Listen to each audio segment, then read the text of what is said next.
আমাকে চিনতে পেরেছো পিহু? জি। মুখে ছোট করে উত্তর দিল পিহু মনে মনে বলল, না চেনার কি আছে, নাটক ঈশান ভাইয়ের বউ হয়ে এসেছে, আবার আপনারা না চেনার কি, বলত নাকি আমি? পিহুর ভাবনার মাঝে ফারজু আবারও বলে ওঠে, তো পিহু কোন ক্লাসে পড়ছে এখন? ইন্টার সেকেন্ড ইয়ারে। ওহ আচ্ছা। জি। আমার কথায় কি তুমি বিরক্ত হচ্ছ? বলেন কি বলবেন। আচ্ছা শোনো। জি বলেন। আচ্ছা শুনছি শাড়ি নাকি দেশে আছে, তবে এখন কোথায়? বাড়িতেই আছে। কেন? না এমনি। কিছু না বলে ফারজু ওয়াশরুমে চলে গেল ফ্রেশ হতে। ফারজু যেতেই পিহু মুখ বেঞ্চি কেটে বিড়বিড় করে বলল, না এমনি নাকি, এক্সের জন্য পরাণ পুড়েছে বুঝি বুঝি যত সব নাটকবাজ মানুষরা। পিহু জানে না কেন তাদের সহ্য করতে পারছে না, তবে এটা জানে সেদিন ঈশানরা চলে যাওয়ার সময় যখন ইলিয়াস চৌধুরীর বুকে হাত দিয়ে বসে পড়েছিল, তখন একবারের জন্য তারা পিছু ফিরে তাকায়নি। আর সেটার সূত্র ধরে পিহু তাদের কথা অসহ্যকর লাগছে। ফারজু ফ্রেশ হয়ে বের হলো। পিহু তাকে নিয়ে আবার নিচে গেল নাস্তার জন্য। আতিয়া বেগম সবাইকে খাবার সার্ভ করছেন। আতিয়া বেগমের আদেশে বাড়ির বৌমা, এতদিন পর এসেছে, একটু খেয়াল রাখ। পিহু বাদ্যমের মতো ক্লান্ত শরীর নিয়ে সব মেনে চলছে।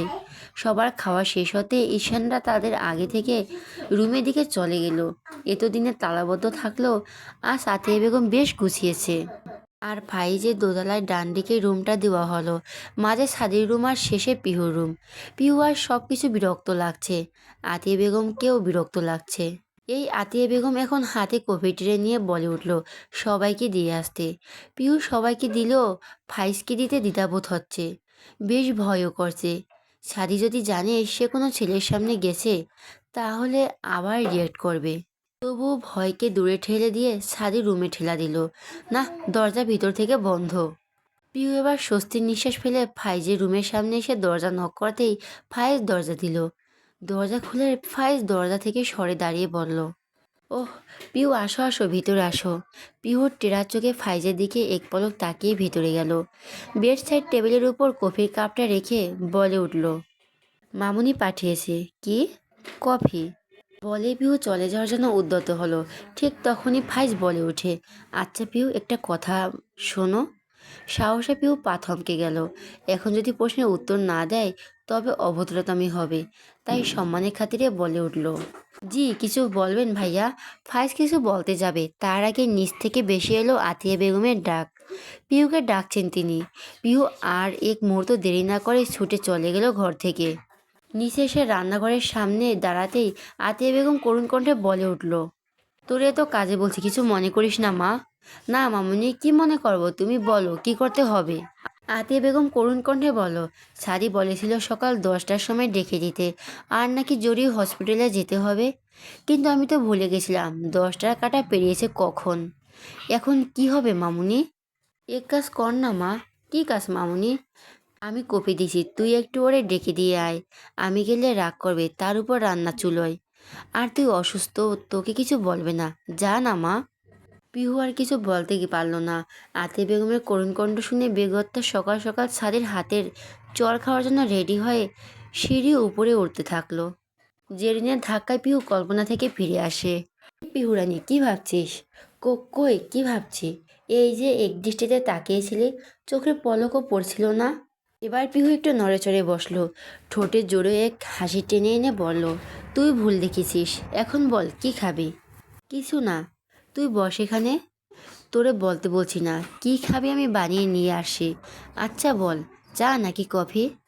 জেরিনের মুখে হাত দিয়ে বেশ কিছুক্ষণ ভেবে বলো, কড়ালিগারের লাল চা হলে মন্দ হয় না, আবার তা যদি হয় আমার পিহু রানীর হাতের।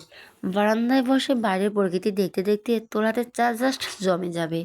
পিহু উঠে দাঁড়িয়ে কোমরে 2 হাত দিয়ে টেরা চোখে জেরিনের দিকে তাকালো। জেরিন পিহুর দিকে তাকিয়ে হাসার চেষ্টা করলো বোকার মতো। পিহু জেরিনের দিকে তাকিয়ে বলো, হয়েছে হয়েছে, তোর এই গুণগান শুনতে শুনতে আমি অভ্যস্ত। এ তো মিছা কথা কইতে নাই দোস্ত। তুই দোলনা গিয়ে বস, আমি আসছি। আমি আবার কখন মিথ্যে বললাম? জেরিনের কথার উত্তর না দিয়েই পিহু চলে গেল রান্নাঘরে চা নিতে। 10 মিনিটের মাথায় চা আর বিস্কুট নিয়ে এলো। বারান্দায় গিয়ে জেরিনের পাশে বসে আবার গল্প জুড়ে দিল। বারান্দাটা বেশ বড়। এক পাশে বেশ কয়েকটা গোলাপ গাছ আছে, আর অন্য পাশে একটা দোলনা। দুজনে বসে বিকেলে পরন্ত বিকেলের উপভোগ করার মতো। জেরিন চা চুমুক দিয়ে পিহুকে বলে উঠল, যাই বলিস ভাইয়া, পছন্দ কিন্তু সেই। বাড়িটা এক দেখায় আমারও পছন্দ হয়েছে। আচ্ছা, একটা সত্যি কথা বলবি? এবার পিহু জেরিনের দিকে তাকায়। দুজনের চোখের মনি শান্ত।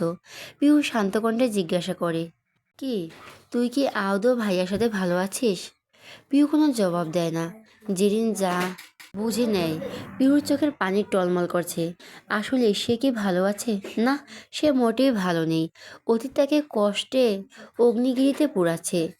জেরিনের কথার প্রসঙ্গ বদলাতেই বলে ওঠে, কোনো খোঁজ পাওয়া গেছে? না। জেরিন আর কিছু বলে না। সে বুঝতে পেরেছে পিহুর নয়ন থেকে এবার বাধাহীনভাবে ঝরবে বাদিধারা। তাই সে পিহুর মাথাটা নিজের কাঁধে নেয়। তারপর চা খাওয়ায় মনোযোগ দেয়। পিহুর মনে পড়তে থাকে সেদিনের কথা। আবার সত্যি বুকের ভেতর কেমন শূন্যতা অনুভব করছে সে। পিহু আবার ডুব দিল সেই অতীতে। ঈশানের ফিরে আসাটা সব থেকে বেশি রাগিয়ে দিয়েছে সাদিকে। তবুও নিজের বাবার খুশি দেখে মুখ ফুটে কিছু বলেনি। বলেনি, একটা কথাও বলেনি। ফারজু অনেকবার সাদির সাথে কথা বলতে চেয়েছে, তবে সাদি সবসময় ইগনোর করে গিয়েছে। ঈশানকেও শুধুমাত্র ভালো আছে কিনা সেটা জিজ্ঞাসা করেছে। ঘুম থেকে উঠেই বাড়িতে তাদের আগমন দেখে মেজাজ বিগড়ে গেছিল সাদির। যে সন্তান বাবাকে মৃত্যুসজ্জায় ফেলে রেখে চলে যায়, দ্বিতীয়বার পিছু ফিরে তাকায় না, সে সন্তানকে মাপ করতে নেই। সেই জন্য সাদি সকালে খায়নি, নিচেও নামেনি। পিহুর দেওয়া এক কাপ কফিও খেয়েছে। এর মাঝে ফারজু তার রুমের চারপাশ অনেকবার ঘুরে গিয়েছে। সাদি শেষ পর্যন্ত ঘরের দরজা আটকে দিয়েছে ভেতর থেকে। বিশাল দেওয়াল। ঘড়ির সময় অনুযায়ী এখন দুপুর 2:11 চৌধুরী বাড়ির বিশাল ডাইনিং টেবিলে দুপুরের খাবার খেতে বসেছে সকলে। সাদি কারো দিক না তাকিয়ে নিঃশব্দে খেয়ে যাচ্ছে। সকলে খাওয়ার মাঝে দু একটা কথা বললেও কথা নেই সাদির মুখে। আতিয়া বেগম জানেন তার ছেলের রাগ সম্পর্কে, তবে তিনি এসব নিয়ে মাথা ঘামাবেন না। সাদির প্লেটে ভাত দিয়ে মাংস নামিয়ে দিলেন। পিহু খাচ্ছে একাধারে, আর মাঝে মাঝে আতিয়া বেগমের সাথে কিছু কিছু কথা বলছে। সবাই খাওয়ায় ব্যস্ত থাকলেও ফাইজ ব্যস্ত পিহুকে দেখার তাড়নায়। খাবার জীবনের বাহনায় চোরা চোখে অগোছালে পিহুকে দেখছে সে।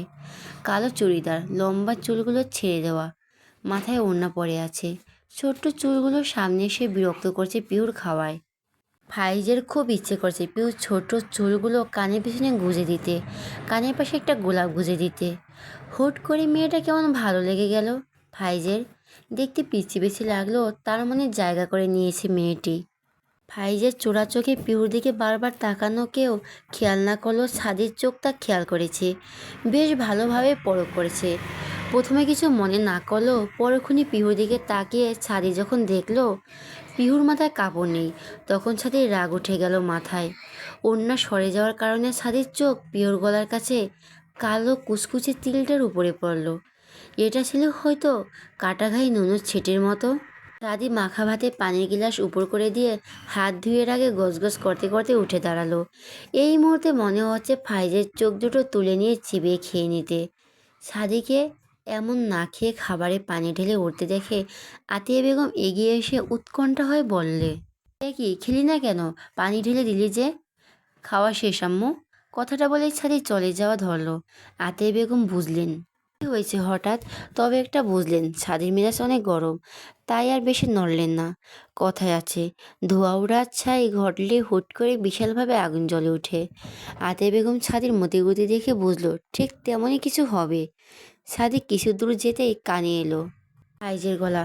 ফাইজ ধীরেও অথচ শান্ত কণ্ঠে পিহুর উদ্দেশ্যে বলো, পিহু পানির গ্লাসটা একটু এগিয়ে দাও তো। পিহু খাওয়া থামিয়ে কপাল কুঁচকে তাকালো ফাইজের দিকে। তারপর পানির গ্লাসটা এগিয়ে দেওয়ার জন্য হাতে নিতেই ফাইজের হাতে দাদি উল্টো দিকে ঘুরে রাগী কণ্ঠে আতিয়া বেগমের উদ্দেশ্যে বলে উঠল, আম্মু জাস্ট 5 মিনিটের মধ্যে এই স্টুপিডকে আমার রুমে পাঠাবা। আবার যদি না আসে ওর কপালে শনি আছে, ডাকবো আজ। সাদি আর এক মুহূর্ত দেরি না করে ধপাধপ পা ফেলে উপরে চলে গেল। মাথায় রক্ত উঠে গেছে তার। সাদির চলে যাওয়ার দিকে বাড়ির সকলে হা করে তাকিয়ে আছে। কেউ কিছু না বুঝলেও আতিয়া বেগম ও পিহু বুঝেছে কোনো না কোনো কারণ তো আছেই। সাদির কথা শুনে পিহুর খাওয়া থেমে গেছে। গলা দিয়ে আর খাবার নামছেই না। কোনো মতে পানি দিয়ে জোর করে গিলে নিল গালের খাবারটুকু। পিহুর কলিজা শুকিয়ে গেছে। সে পিহুর জানে আজ আবার চড় খাবে। কার মুখ দিকে উঠেছিল কে জানে। তার উপর সে আবার ছাদের কোনো পাতাধানে মই দিল। পিহু চেয়ার থেকে উঠে দাঁড়াতে ইলিয়াস চৌধুরী পিহুর দিকে তাকিয়ে গম্ভীর কণ্ঠে বলল, পিহু মামুনি, খাবার ধুয়ে কোথায় যাচ্ছ? পিহু জবাব দিতে পারল, মাথা নিচু করে রইল। হঠাৎ পিহুর খেয়াল হলো তার মাথায় কাপড় পড়ে গেছে, চুলগুলো উড়ছে। পিহুকে চুপ থাকতে দেখে ইলিয়াস চৌধুরী আবারও বলে, মামুনি, খাওয়া শেষ করো, তারপর উঠবা। এখানে আমি আছি, ওর কোনো কিছু বলার সাহস নেই। ইলিয়াস চৌধুরীর কথা ঈশানও সুর মিলিয়ে বলো, পিহু, তুই কি ছাদের চাকর যে ছাদি বলিস আর তুই ভয় পেয়ে উঠে যাবি? পিহু কিছু বলার সাহস পেল না, বুক ধুকপুক করছে তার। আতিয়া বেগমও কিছু বললেন না। আসলে তো মেয়েটা কি ওর চাকর নাকি যে ওর কথায় উঠে যাবে? কথায় কথায় মেয়েটার উপর হাত তোলে। আতিয়া বেগম ইশারায় পিহু আবার খেতে বসলো। তবে তার খাওয়া হলো না, গলা দিয়ে খাবার নামছেই না। ছাদের ধমকে ফাইজও ভড়কে গেছিল, তবে পরক্ষণে রাগও হলো পিহুকে ওভাবে ধমক দেওয়ার জন্য। এটাও বুঝলো পিহু সাথীর বোন, এক কথায় কাজিন সিস্টার, একই বাড়িতে থাকে, এটা স্বাভাবিক বকাঝকা। তবে ফাইজ তো এখানে মাত্র 1 সপ্তাহ থাকবে, তারপর তারা সবাই কানাডায় চলে যাবে। সেখানে ফাইজ নিজের ক্যারিয়ার তৈরি করবে, কিন্তু তার আগে ওই পিহুকে তার চাই। ফাইজের লালসা ভরা চোখ ঈশানও খেয়াল করলো, তবে কিছু বলল না। এসবে সে অভ্যস্ত, নতুন মেয়ে দেখলে ফাইজ পাগল হয়ে যায়।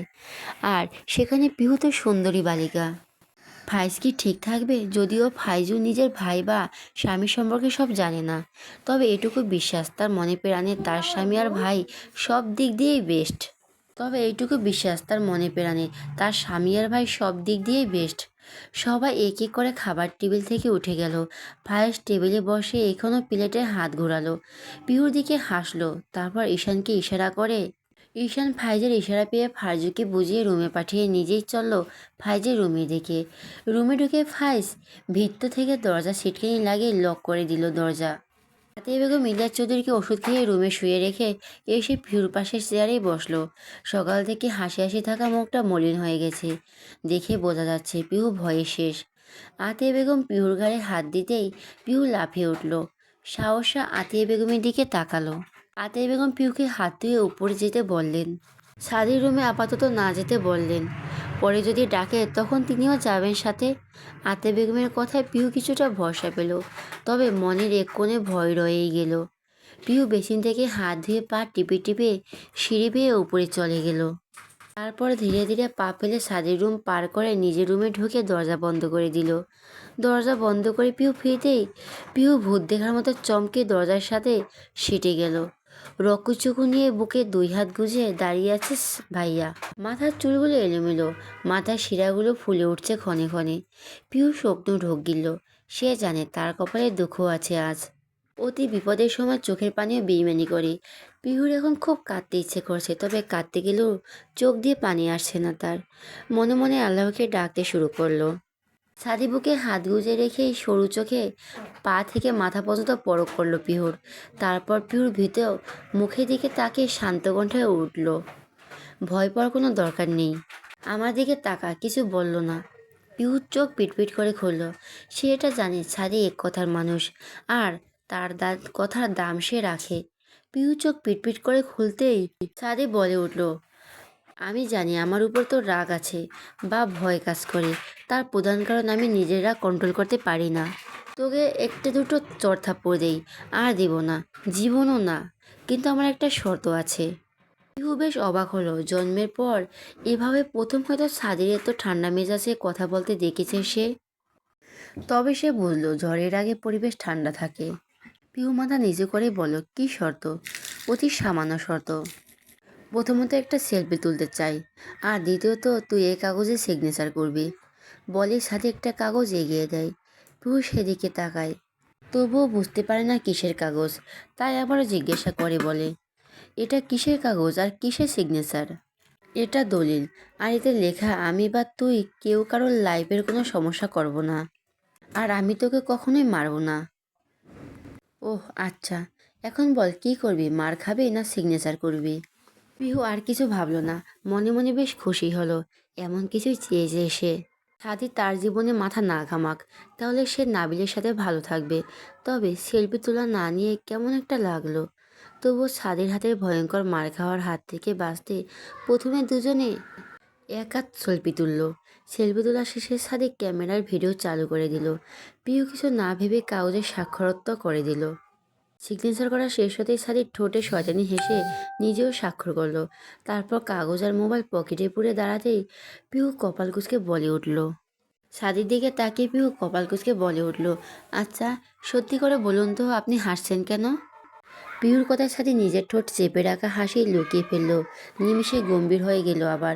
তারপর গম্ভীর কণ্ঠে বলল, চোখের ডাক্তার না আমি, হার্টের ডাক্তার, নয়তো তোর ভুলভাল দেখে আমি ঠিক করে দিতাম স্টুপিড।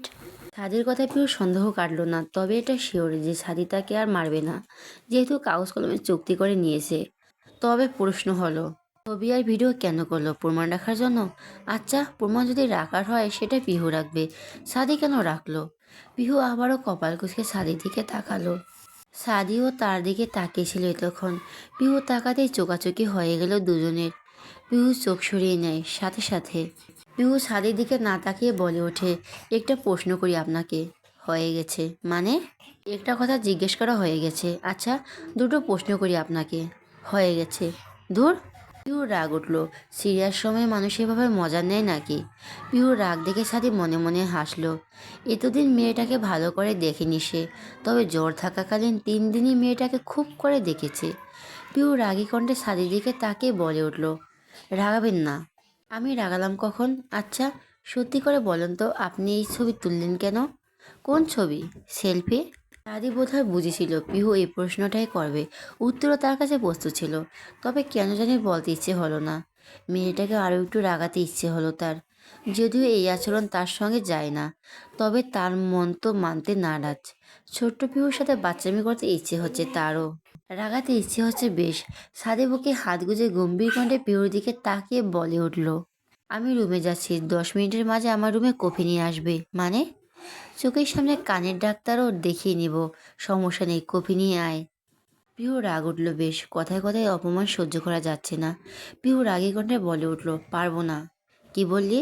সাদি বেশ রাগী কণ্ঠে কথাটা বলে ওঠে। না মানে মাত্রই তো দুপুরে খাবার খেলেন, আর এখন কফি খাবেন?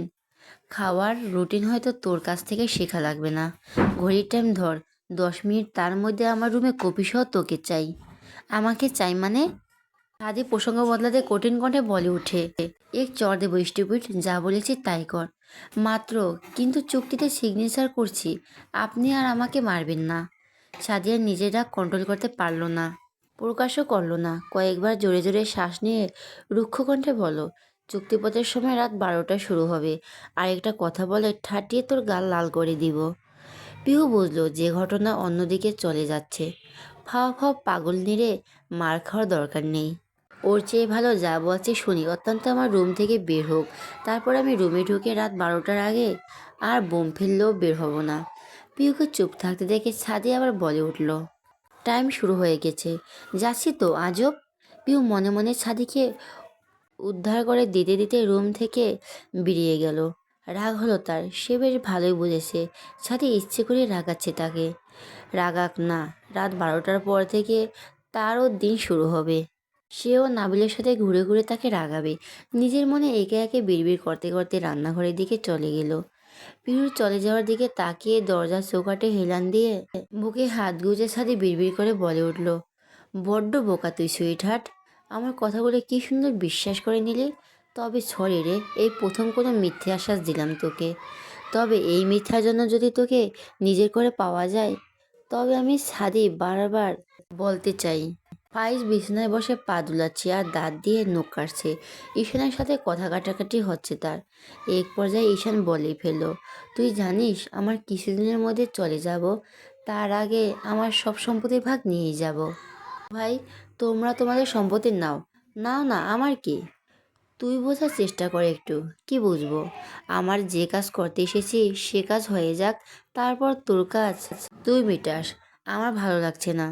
বিয়ে তো করবি না, তাহলে অপেক্ষা কর, আমার সব কিছু মিটে যাক, তারপর মনে শুকিয়ে একদিনের জন্য উপভোগ করিস, পরের দিন দেশ ছাড়বো। ফাইস ঈশানের দিকে টেরা চোখে তাকিয়ে বলো, সত্যি বলছো? তুই সত্যি। কতদিন লাগবে? এই তো কালকেই বলবো। আর মানতে চাইলে ফোর্স করব, বলে ঈশান হাসলো। ঈশানের সাথে ফাইজও হাসলো। ফাইজ জানে ঈশানের মাথায় সকল ধরনের খারাপ বুদ্ধি ঈশান দুবাইতে চলে যাচ্ছে, কিন্তু যাওয়ার আগে তার সকল সম্পত্তির ভাগ নিয়ে যাবে। এক চুল পরিমাণ ছেড়ে দেওয়ার মন মানসিকতা তার নেই। ফাইজের বিয়ে ঠিক হয়েছে দুবাইয়ের একটা মেয়ের সাথে, সেখানের স্থানীয়, সেই জন্য তারা এবার সেখানেই থাকবে। তবে আজ পিহুকে দেখে ফাইজের ছোট্ট আবদার করে বসেছে। তবে এখন তা পূরণ করা অসম্ভব, কারণ এখন পিহুর কোনো ক্ষতি হলে তাদের সবাইকে জেলে যেতে হবে। এর চেয়ে ভালো যাওয়ার আগে ফাইজের ইচ্ছেটা পূরণ করবে, আর যদি পারে নিজেও। তাদের এই নোংরা মন মানসিকতার চার দেওয়ালের ভেতরে আবদ্ধ থাকলো। বাড়ির একটা মানুষও জানতে পারলো না একটা নিষ্পাপ ফুলকে নষ্ট করা কত নির্মম খারাপ কথা ভেবেছে। নিজের আপন বোনের মতো মেয়েটাকে নোংরা নজরে দেখছে। আরে পিচ্চি পিহু ঘুণাক্ষরে বুঝতে পারলো না ঘরের ভিতরে দুজনের জঘন্য ইচ্ছের কথা।